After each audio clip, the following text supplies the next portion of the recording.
Good afternoon and welcome to this webinar. I'm Elisa Caligiana and I'm in charge of the teaching training initiatives for Zanichelli Editore. Today with us to talk about LOTS and HOTS, there's Helen Dodd. Hi, Helen. Hi. Helen is a secondary coordinator for the British Council in Milan. For over 15 years, she has been teaching Italian students of all ages. And she currently supports the delivery of the secondary plus products, so Scuola Media, Scuola Superiore, and related teacher training in Milan. She's originally from Manchester and worked for Deutsche Bank for 10 years before swapping the trading floor for the classroom. She qualified as an English teacher at UCL London and then moved to Italy. Her two children study in Prima and Seconda Media in Pavia, so I'm sure she can relate both to teachers and students. So before starting, let me tell you that this webinar is interactive, so you can write your comments in the chat. And we will also ask you to take part in a few polls that we prepared for you during the presentation. And then at the end of the webinar, we're going to have a Q&A session, so you can write your questions for Helen in the chat. Of course, I will then read them to Helen and she will answer you. So Helen, can you tell us about what we're going to discuss today? Yeah, absolutely. So yes, today we're going to be talking about LOTS and HOTS, which is a very exciting subject. And maybe there we go. Perfect. So, and the agenda for today is we start off talking about differentiation. This is our mixed ability, talking about why and how that affects our classroom. We're going to look at the LOTS and HOTS theory and how we can put that theory into practice. Okay, so the first thing is the differentiation and how this affects our teaching techniques and lesson adaptations. And as we know, the differentiation is to instruct a diverse group of students with diverse learning needs in the same course, classroom, or learning environment. Okay, and in the past, when we've talked about differentiation, perhaps we've talked about special educational needs or even different learning styles. You know, and perhaps 20 years ago, differentiation was about the different learning styles, the visual, auditory, reading and writing, and kinesthetic. And as a result, course books provided different activities to appeal to all learners and to give variety to lessons. So it's not something that as teachers we particularly need to think about when planning our lessons, because course books already take this into consideration. However, nowadays, a much greater challenge for many teachers is that classes are not homogeneous in terms of English language level. Okay, and this is the primary problem that we're having and we're seeing at the moment. Okay, and so the first thing we'd like to know is what your experience is. Yes, and while we are saying, like many people are saluting us, and this is very great, it's good that you're joining us. So we would like to know a little bit more about your experience. So now you're going to see over screen a question that we want to ask you just to get to know you a little bit more. So what is the situation in your classes? Are all the students in a class, do they all have the same level, or do the students in one class just have different English levels? What's your experience? So we will give you a few seconds to answer this. And so you can just click on the buttons that you can see on the screen. I see that some of you are answering also in the chat, so many are saying two. So this is what we were thinking. Yes. Yes, we can see that 99% actually are really have this situation for which the students at very different levels. Yeah. So maybe you, Helen, can tell us a little bit more about this. And so, well, this is exactly what we anticipated. Although I have to say, 99% is higher even than I thought. And so we've looked at, we wanted to talk about why that is. And one of the main reasons is that students come from different middle schools. So they've had different teachers, they've had different expectations, perhaps. One of the big factors is the popularity of studying English outside of the public school system. So you may have students in your class who have private lessons, individual private lessons. Others, maybe they go once a week to, for example, the British Council. And also students who the popularity even of the study holiday, you know, even 2 weeks in the summer holiday. So this might just push them up. And then that might change during the 3 years or the 5 years of high school. You know, another perhaps lesser reason is that maybe they're speaking different languages at home. You know, the changes in demographics within Italy, that can make a difference. And the difficulty that we have, they all come to us with different learning experiences, different levels, but it's our aim to help them achieve the same objective. You know, we all want to get to the same finish line at the same time, but we're all starting off from different. And there's also a useful consideration in the chat. A teacher says even in high school, students have different teachers during the same school year. So this also, it's an element, of course, of differentiation. Yeah, exactly. Yeah, that's a really, really good point. So we wanted to ask you what you think, what are the challenges of teaching these mixed ability students? And we should say as well, we've just talked about their different level, but also perhaps their different ability in learning. Perhaps some learn quicker, some pick things up a bit slower. So what are the challenges? And so I'm going to click on here. Yes, and you're going to see in the chat here, we already wrote the link that you can just click and follow. And you're going to be able to just enter your answers in this space that you can see, and then click on the submit button. And so you can write just one maybe 2 words just to sum up what are the challenges for you, and what are the main challenges related to this teaching mixed ability students. So maybe we can just yes, we can refresh. Okay, so I'm refreshing. Okay. Yes, first answers are coming. We can keep refreshing in order to see more and more answers. Ooh. So we can see boredom versus frustration to engage everyone, materials to prepare, keep the motivation, time and motivation, engagement, demotivation to involve everybody. That's also something that we're going to discuss. To include everybody, of course, motivation again, motivating, so many things. Yeah, and actually really, really important is this demotivation. You know, we talk a lot about motivating the stronger students, but it's also really important to remember not to demotivate perhaps the weaker students. You know, it's nobody's fault, you know, so that is really important, including everybody. Yeah. Yes. Sorry, so excited reading. Also in the chat, they are confirming, so motivating. Oh, more are coming.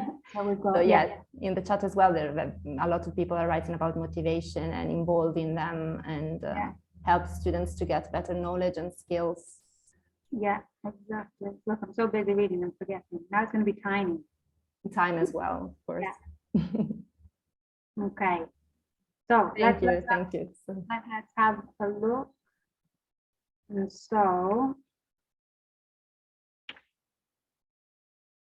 yes, these were exactly the ideas that we thought that you would come up with. So today we're going to talk about a strategy to differentiate between the levels using the same materials, because we know that as teachers you have your course book, you're limited in what you can use in the classroom. Of course you can supplement, but that's extra time, extra work, and also not so easy in COVID times.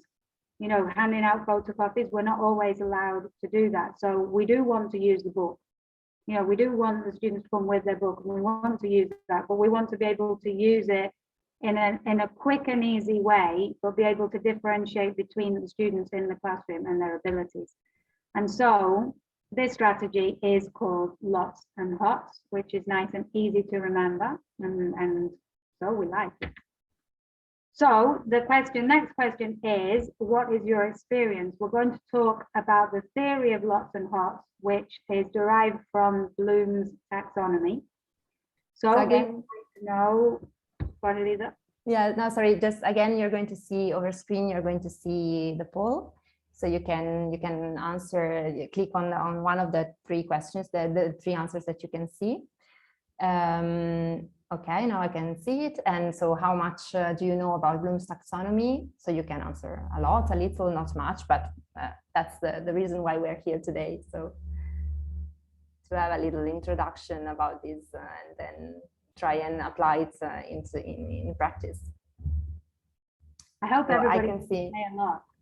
I can see a lot of answering also in the chat. So someone says not much, someone says a little. So that's very good because it gives us the chance to talk a little bit about this. Okay. Yes.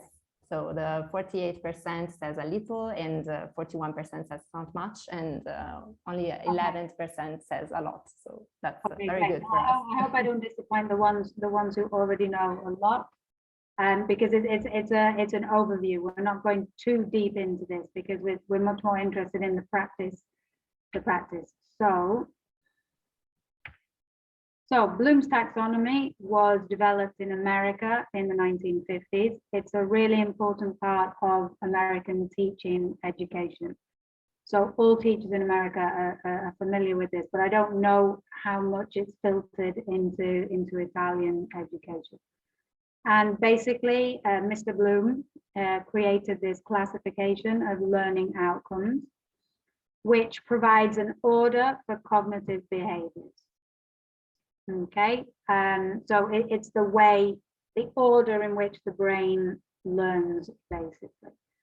And it can be applied not only to the learning experience of the students, but also it can help teachers to sequence activities in a lesson. Okay, so we can look at the order and ensure that the order of the activities fits with the learning process.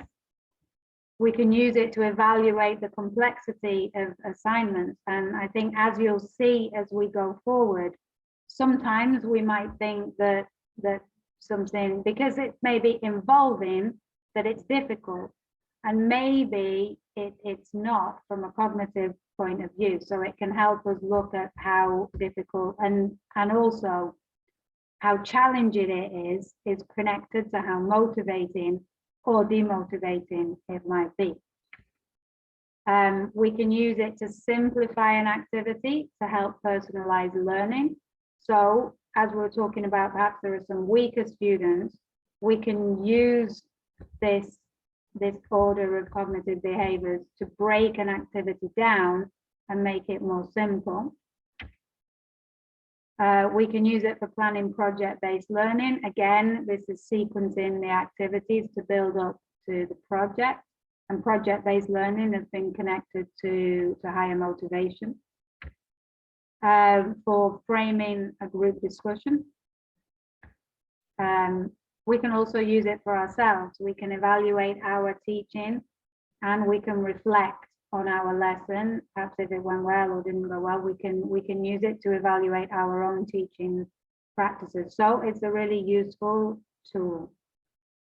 And so this is the taxonomy. It works on the basis of the first thing that we have to do is remember. Okay, so this is maybe our warmer in the classroom. So recalling facts and basic concepts. We might ask students to make a list or to repeat something. So remember is the first stage, followed by understanding. Okay, so understanding might be to explain an idea or a concept, but it also includes things like classification or describing. Okay, we then have the application, so asking students to use information in a new situation. Ooh, sorry, run backwards. We have analyze, so drawing connections among ideas. We can evaluate and arriving at the top of the learning triangle to create. Okay, so these are the classifications of the cognitive learning process. How do we apply this in class? So, in a real easy way to understand, if you imagine that students are going to write what they did in the holidays, so we have a very basic past simple writing activity. You might, for example, give them a passage, give them something to read about what you did in your holidays as an example. So this is what they have. They have the example, and we would start with remembering. So you could ask students if they can identify the tense in the text. Okay, the activity, perhaps they read it and they highlight the grammatical structure. Okay, this is a very typical activity. Okay. Followed by, we might ask them to circle the correct option. We use the past simple for things we did yesterday or things we do every day. Again, this is a very typical activity from a course book. Okay, but it's important. This is showing that they've understood. So they've remembered, they're showing they've understood. We can ask them to apply the past simple.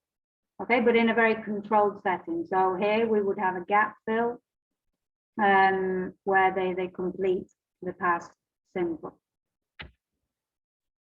Okay, the next stage would be analyzing. So they examine the form and the use of the tenses.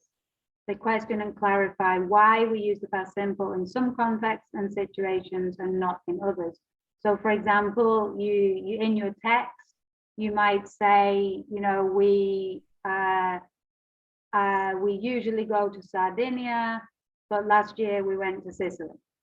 So why we usually go and last year we went. So it's not just circling what we use it for, you're actually explaining why then and not then. Evaluating, the students can appraise the sentences and make them true for themselves. So here you can have sentence starters and they're finishing it, but they're applying it to themselves. So here is often personalization. Okay, but you're still giving them a pattern or an example.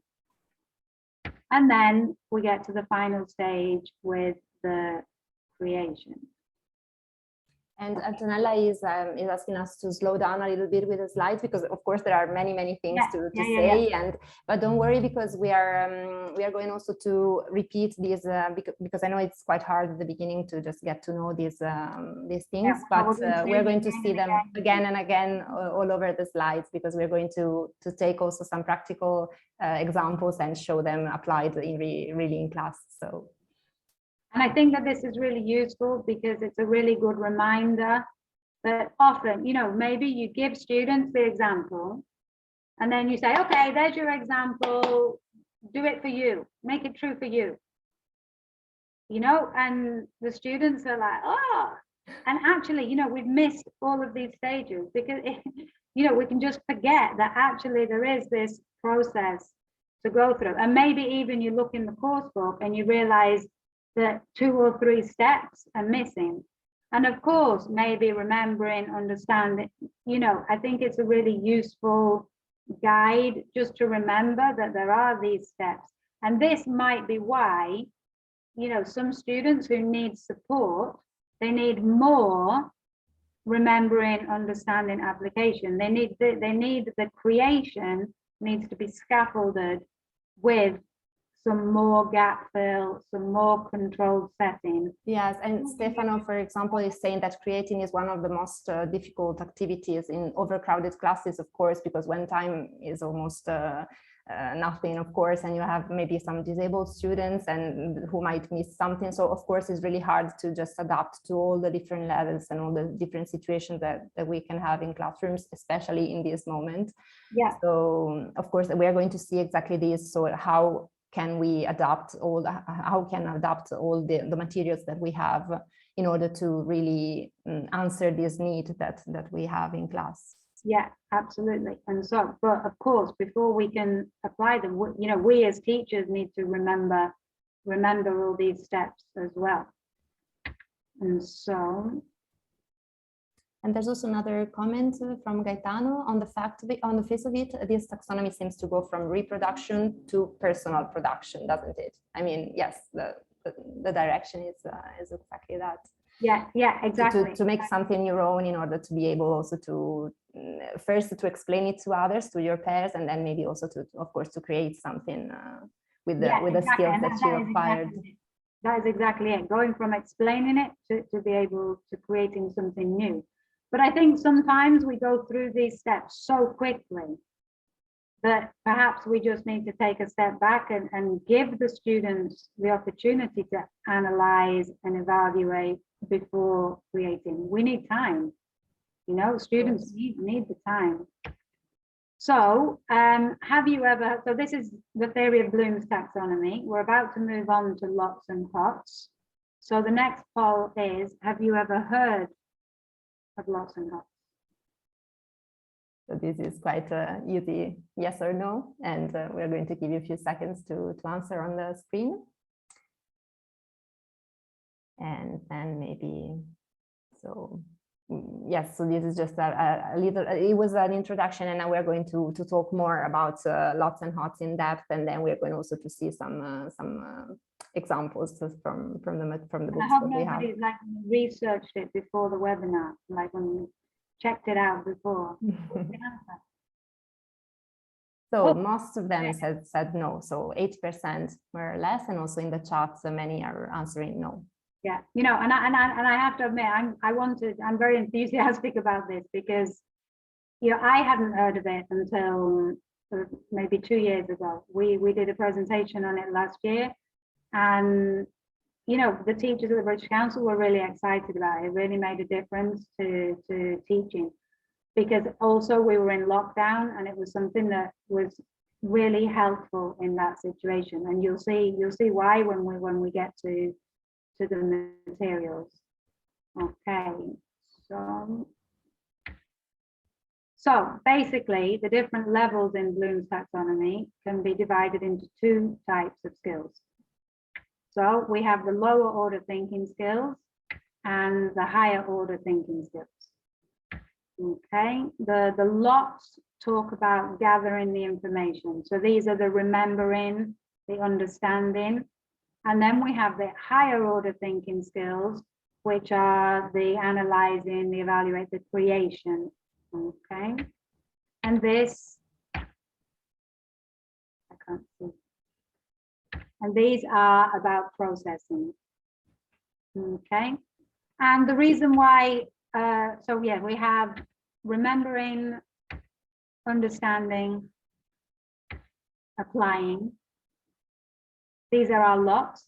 As we said, we're going to come back to them again and again and again. So we we try to use some coloring in order to also help the memorization, because of course it's quite hard, but you're going to see them again and again, and of course you're going to also receive the recording and the slides of the webinar afterwards. So don't worry if you miss. And so we decided the LOTS are blue and the HOTS are red.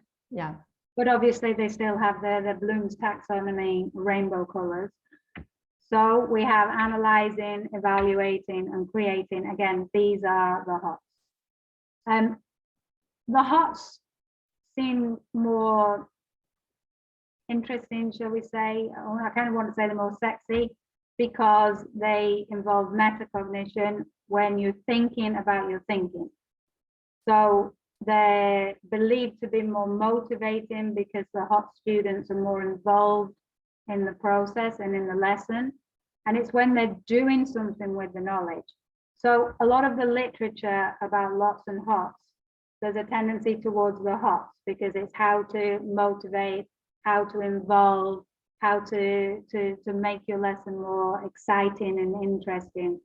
But let's not forget the supporting aspect of the LOTS, the scaffolding of your lesson. So although the HOTS is red and exciting, it's also important to think about the lots. Okay. And Maria Teresa has a comment, and she's saying, as a teacher of English, I struggle against the limits of teaching methods in Italy, not focused on creative, and so only on lots and not so much on HOTS. So yeah, and that's something that we're going to come to, the moving away from the textbook and how the teacher can manage that. One of the interesting things, it's useful to think that, so summarizing, which we do a lot of, is actually a lower order thinking skill. It's just understanding. You know, you might think that summarizing the article is creating a summary. And it is creating a summary, but all it's actually showing is that you've understood the text. So it's a lot. Presenting, we think, oh yeah, fantastic, let's do a presentation, you know, kids, go present. It's still a lower order thinking skill. Whereas explaining the content is moving it to the next level. So even within the boundaries of doing a presentation, perhaps if you have a weaker student and a stronger student presenting something, one of them can present while the other explains. So you have two students working together on the same outcome, but with a slightly different role within that outcome. And one of them has more support and the other one is moving into the next level. So a stronger student might find that a little bit more difficult, challenging, and therefore more motivating. Okay, but it's interesting to actually analyze what the skill is. What is the skill in the activity? So in practice, this division of skills can be exploited by teachers in a number of different ways to manage the classroom. For example, you can use it to plan your lessons. You can use it to achieve more in face-to-face time. We can move through the curriculum more quickly or more slowly. You can use lots and HOTS to review the known material, to change the pace of your lesson, so maybe to settle or to stir. But also, our main objective today is to talk about supporting and challenging. Okay, and then to break that down into a little bit more detail, when I say you can use it to plan lessons, I mean when you plan your lesson, you can check the sequencing of the activities. As I said before, make sure you are going through that logical cognitive process. You can consider the validity of activities. So if you have, for example, highlighting and a matching, highlighting and matching are both remembering. So you might want to remove one of them because at the same time, your pace, if you're doing 1, 2, 3 activities that's all doing the same thing, you know, the lesson can be boring. So, you know, we want to make our lessons a little bit more energetic.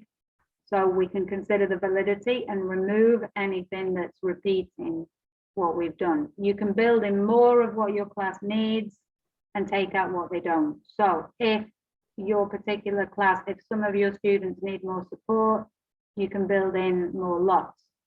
If actually they're quite strong, you can take those lots out and spend more time focusing on the HOTS. Okay, achieving more face-to-face, moving through the curriculum and reviewing. These are all part of the same parcel, really. The lots are traditionally found in course books, and they also lend themselves well to autonomous study. Which means, and the HOTS, generally speaking, require more teacher support and feedback. So it's a perfect opportunity that you can divide the skills into class time and home time. So it could be homework. You can set the lots for homework, and because of the order of the cognitive ability, it's more flipped learning rather than homework as consolidation. So you have to flip your brain as well. You're preparing for the next lesson. So you want them to read the article, do the true false questions, and then they come to class and you build on that with your HOTS, rather than doing the lots in the lesson and giving them the HOTS for homework. You want to do it the other way around. So the first week, you have to miss a week of homework so you can get ahead. But if you can get into the pattern, then that allows you to achieve more face-to-face in the classroom. And also the lots, very often they're reviewing something that you've done before. So yeah, they can do this at home. Okay, we can also use it for supporting and challenge. Okay, so differentiating between the student ability in the classroom using the same tools. You know the students who need more support and those who need more challenge. So you can scaffold and support with lots, and you can challenge with HOTS. There's also a consideration from Mattia, and I've seen others, but I'm just writing them down and keeping them for the end.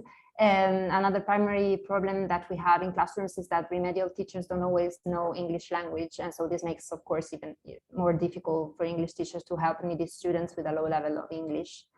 And of course, also to evaluate their progress while addressing the whole class. So, and this is an issue that is not always very much addressed, let's say. And yeah, maybe we can discuss a little bit more later about this. Yeah, absolutely. Yeah, definitely. Yeah, it's always a challenge. When I say about scaffolding and supporting with lots and challenging with HOTS, if, for example, you take a reading activity, most of the course books, if you look in any course book, there'll be some kind of comprehension question, whether it's true, false, or complete the gaps, or underline in the text. They're always followed by these who, what, where, when, how many questions. And because they're comprehension questions, so they're trying to establish the facts. Okay, so this merely demonstrates that the students have understood the main information. There is only one answer, and the answer is correct or incorrect, and it's easy to check.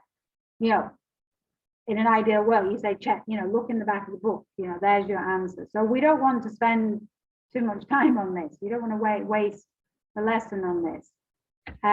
When we can use nomination to ask the lots question. So if you have a student in the class, you want to build their confidence.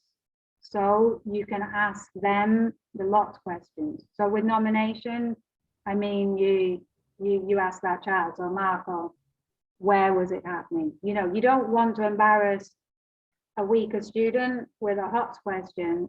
At the same time, you don't want to bore a stronger student with an easy question. So we can use the lots questions to support the weaker student and the HOTS questions to support the strongest students. And also there's a comment, sorry, on this by Anna, and she's saying that her new students don't stand to be recognized as weaker. Of course, this is just something that I would like to clarify. Yeah. We are using these terms weak and strong just because we are among teachers, and so it's just to understand each other better. Of course, it's something that it's still an issue because of course students don't want to be recognized as weaker, and we are going to see, Helen is going to tell us a little bit more about this, like using the exercises in a way for which students do not feel themselves as weak, but teacher can still manage this difference that there is. And yeah, absolutely, because also we could replace it with lower level, higher level. So yeah, it's a term. It's a term that we're using just to make it easier for us to understand. Higher, lower, newer, older, whichever way you want to. It's something that we know, but of course students don't want to be. yeah, and I'm absolutely not suggesting that you identify students in the class. It's something that the teacher knows. you know, and actually I think we missed a step. So we were saying that we have the lots questions, the how, where, why, when, with one answer, but we can move on to more probing questions. And often these questions are not in the book. So these are the questions that the teacher adds. And these are the ones that you can extend the activity and you can challenge students. And of course, you can use them with everybody, but you can judge the extent to which you answer. You know, what do you think? How would you feel? Has anything similar happened to you? These are HOTS questions. These are challenging students cognitively because they need to think more deeply and they need to create the answer. Okay, and so yes, we can use nomination to divide these questions in the classroom in a very natural way, not you answer this and you answer that. In a natural way, it's a way for us to divide the complexity of the question and change our expectations of the answer. You know, the idea of differentiation is that you want everybody to answer to the best of their ability. Okay, and that's quite difficult with lots. There is only one answer. So everybody is answering the same answer. Whereas with HOTS questions, the answer is different for every individual. And so as the teacher, your expectation from one student to another student changes. You know, we want them to answer, as I said, to the best of their ability, and you judge what that is. And you can do that with HOTS questions, whether that's orally or written. Okay, so are there any questions before we look at some material? There are, but I'm just writing them down and we can answer them later because yes, maybe they require a little bit more in depth. And so perhaps let's look at some materials, and the materials that we're looking at today are taken from a book called Take Action, which is really nice because it includes a lot of lots and HOTS that for us to look at and look at them in context. So here we have an example. It's a very nice picture of a shark. It's already, you know, I'm already motivated looking at the Brian Scary shot. And so there's a small reading, and we can see that the students are asked to complete the text with words from the list. And this is a classic lots.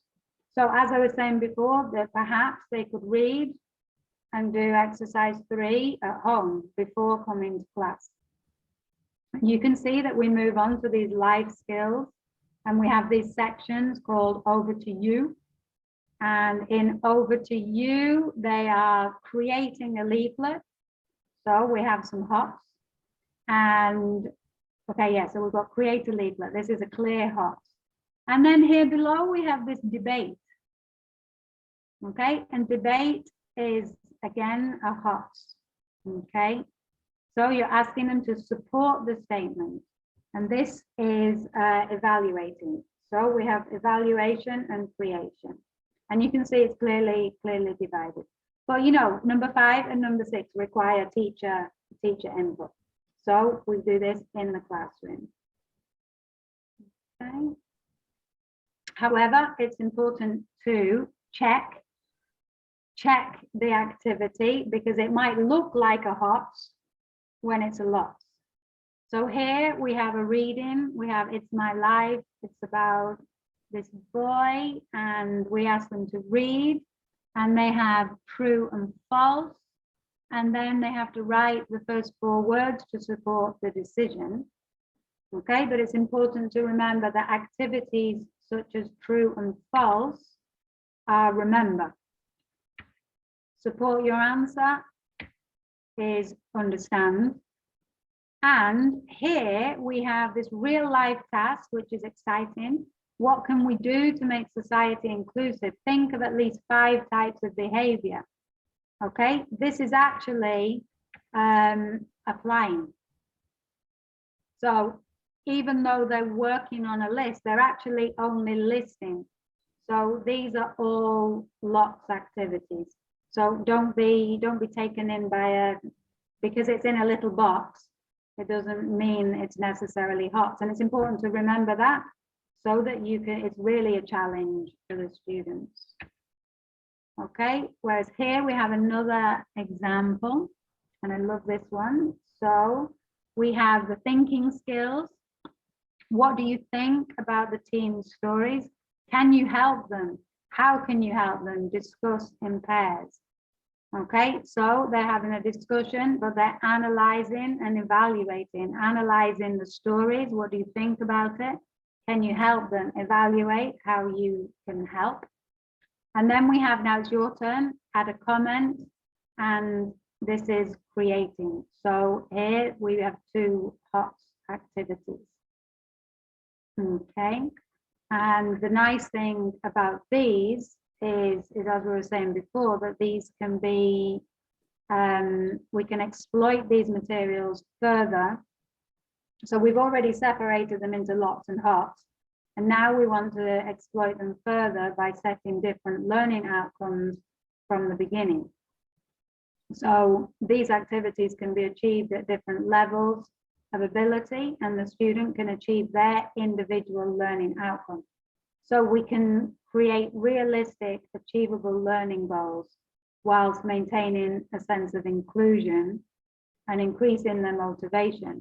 So basically, you can ask one student, reply to a comment. This can be done in 20 words, in 50 words, or 100 words. So depending on the student's ability, you can change what you're asking them to do, but they're still completing the same task. They're still using HOTS and they're still completing the same task, but they're at a different level of their ability. Okay, does that make sense? Yes, it does. And how can you set different objectives in terms of practical, in practical terms? So, I mean, one of the easiest ways is that when you present the task on a worksheet. Mm-hmm. So you might have one worksheet with write 100 words. You might have another worksheet that says 50 words, and you hand them out to different students. So perhaps they don't even know that somebody else is writing 100 and they're writing 50. Mm-hmm. This is quite a common technique with if you have 7 students in the class. So perhaps students with dyslexia maybe have more time, so they might have different instructions. So it's the same idea, really. So whilst you're giving some students more time to read, perhaps you're giving students more to write. So without telling them, but without identifying to the class who you think can do more. I mean, the easiest technique is to pair students. So you have students helping each other, learning from each other, but that doesn't always work in bigger classrooms. So yeah, the different piece of paper with the slightly different instruction, they're still doing the same task, but they've just got a little bit more or a little bit less to achieve. So where are we? Okay, so yeah, what can we remember? I bet we can't remember anything. This is how our students feel in the classroom when you get to the end of the lesson and say, okay, what did you learn?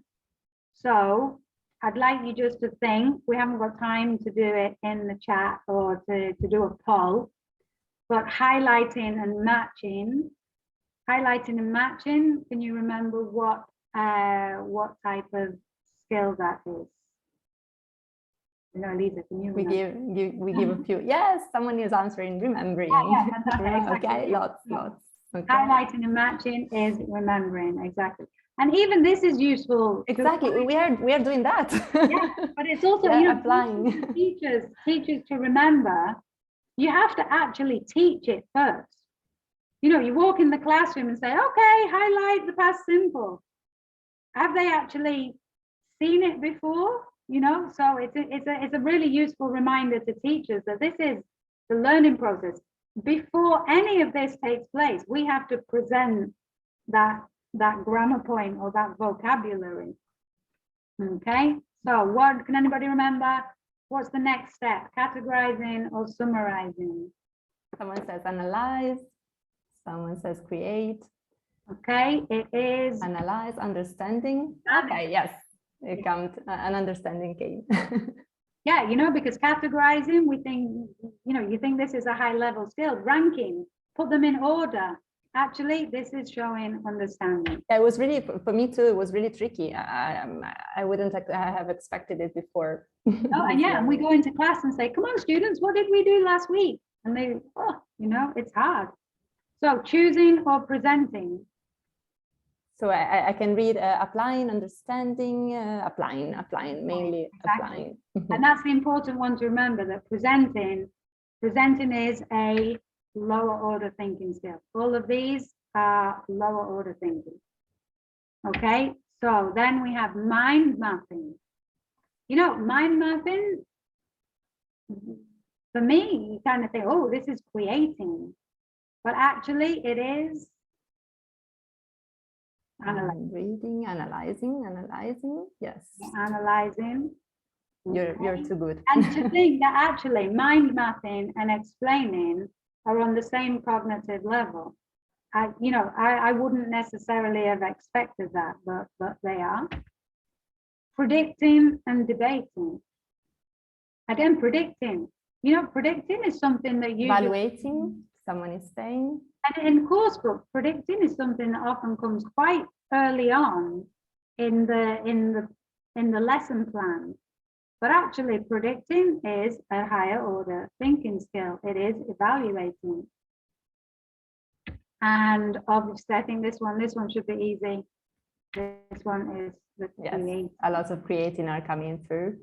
Yes, creating, so we're getting the gist. And so yeah, the first ones and the last ones. Someone says their nightmare referred to students. The students' worst nightmare. And these are the HOTS. These are the HOTS. So to conclude, you know, the objective today is to give teachers something to go away with, something that you can put into practice straight away. So the suggestions are to extend an activity with HOTS questions, to scaffold an activity with a quick fire remember. You know, before we launch our students into something cognitively difficult, maybe give them a chance to catch their breath and remember. And maybe ask a student to explain a grammar point. This is students teaching students. So you're challenging a student, but at the same time as challenging that student, you are scaffolding for the students in the class. So this is a win-win, while you can have a break and let the students explain. I'm sure there are lots of other ways, but these were the first three that came to mind. So if you have any more, that's amazing. And it means we've done our job today. And so I think that we have another poll. Yes, let me just answer, because I've seen some comments. In case you missed some parts, I'm going to repeat that. Don't worry, because you're going to receive the recording of the webinar immediately after when we're going to finish, and then also the slides. So don't worry if you missed some parts. And yes, we would like to take one last poll. So do you think that you will be able to use lots and HOTS theories in class tomorrow? Because we want it to be very, very practical. So please be good with us. So you can see over screen, you can see the poll, and you can just, but I can already see, yes, a lot of answers. Yes, very enthusiastic. So you can see now the poll as well over screen, and you can just click on yes or no. And in case the answer is no, we already have the answer for you. So maybe, yes, but many are also answering the chat and saying yes. Okay, someone is also being honest, not completely yet, but maybe yes. I mean, you know, you don't have to use it every day, but I think it's a nice, you know, to take us as a teacher, to take a step back and remember this process to go through. I think it's a really useful. But still, we have an outstanding 94% that we'll try and use them. So yes, of course, it's also something that you have of course, to get used to, and also to think about and make yours. But I love it. It's a good exercise as well.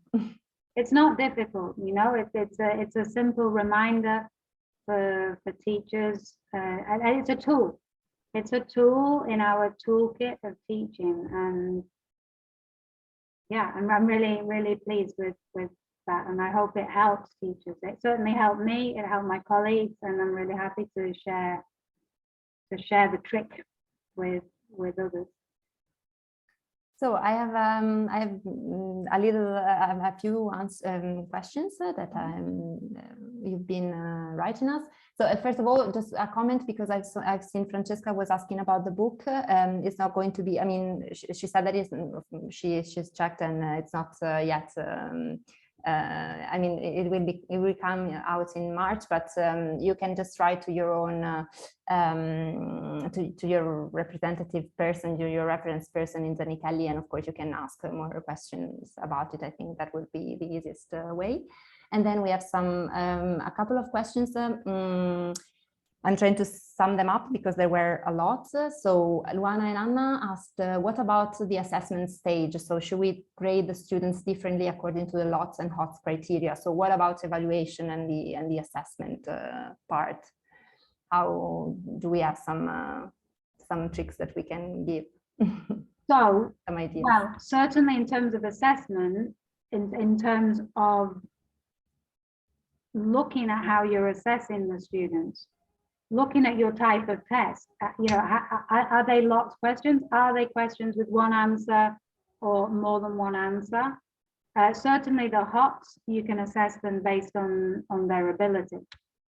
I mean, I think that you should. It depends on your system in your school. I'm not 100% sure in the public school system how much freedom you have when you have the verifica, for example. But I certainly think that when you have the freedom, that you should be marking students based on how much they've improved and on their ability, not necessarily grading everybody in the same way. But I think it perhaps depends on your school and the rules of your school. But it's very useful in terms of how you're assessing them. You know, the assessment systems in Italy are very, very different to the assessment systems in England.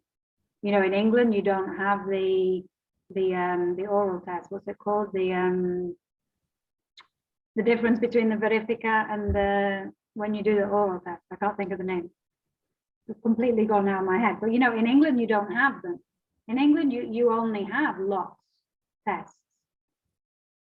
So and many are answering interrogationi, so yeah, exactly, it's the oral assessment. Exactly. The interrogation in English, an English school system doesn't work because we don't have it at university. You don't have to present your thesis. So just from my perspective, the whole system builds up to how you graduate from university, and in England it's different. So all assessment in England is LOTS, which is maybe interesting to just to know.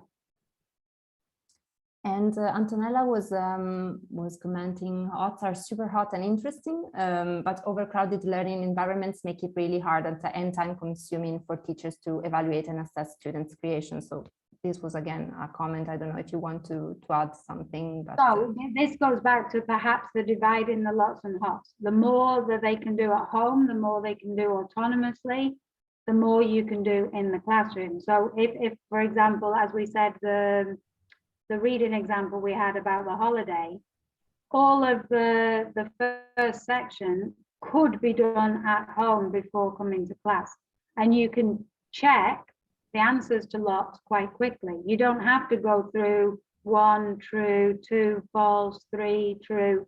You know, you give them a piece of paper with the answer, and half of the page of the book they can do autonomously before they come to class, which gives the teacher more time to focus on the creative task. I don't know, does that help? Does that answer that?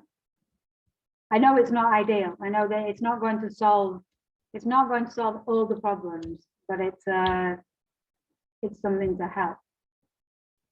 And Silvana is asking, how can you evaluate speaking skills without an oral testing though? So actually, we have another. Okay, so I guess in foreign language learning, I guess they do have an oral test. But I was thinking about in the education system, they don't, like in geography, for example. In geography, they're not tested orally. In history, there isn't an oral, they don't have these oral tests. And there was also, maybe so sorry, going back to that, you can, I think what I was trying to say before is that you don't have to have the same expectation of every student. I mean, surely you want to evaluate a student on whether they've learned that lesson. And so it's not necessarily that they get the same mark, but how are you evaluating? Perhaps we need a whole other session on assessment. We need a whole other session on evaluation and assessment. Yeah, someone comments that it's simply, sorry, but there are many comments, of course, and as someone says, that's simply a different way of teaching. So, yeah, of course. And there was also another, we've touched a little bit this topic, but maybe we can go a little bit further into it. Gaetano was saying, I wonder how we can use LOTS and HOTS when dealing with students with special needs. So we've said just already something about it, but maybe we can focus a little bit more on this. Yeah, well, I think perhaps when we talked at the beginning about scaffolding and challenging, if you change the words from strong to weak to, perhaps somebody who needs more time, or somebody who needs more help, then that's how you can apply it. So giving more time, basically, and also maybe asking for shorter writings if it's something that they have to write. And so these were more or less the suggestions that we gave. Yeah. And again, with the different objective on the two pieces of paper with slightly different instructions. And maybe many of you are asking some like a webinar, or maybe like some deepening on the assessment part. So we will take that into consideration, and of course. Yeah, exactly. Yeah, because that wasn't the focus today. That would be a good idea. Also on the SEN aspect. Maybe. Excuse me? Also on the special educational needs. Yes, exactly. Yes, that was something else that came out quite often. Yes. Okay, Helen. So thank you very much. It was really interesting, and I hope all of you can take wrap up some of these messages that we try and send and apply them tomorrow in class. So I hope it was useful. For me, it was very much. So thank you very much, Helen, for thank you, and thank you everybody for coming, and I hope it helps. For sure. So thank you very much, and enjoy the rest of the evening. Thank you for staying with us. Bye. Bye.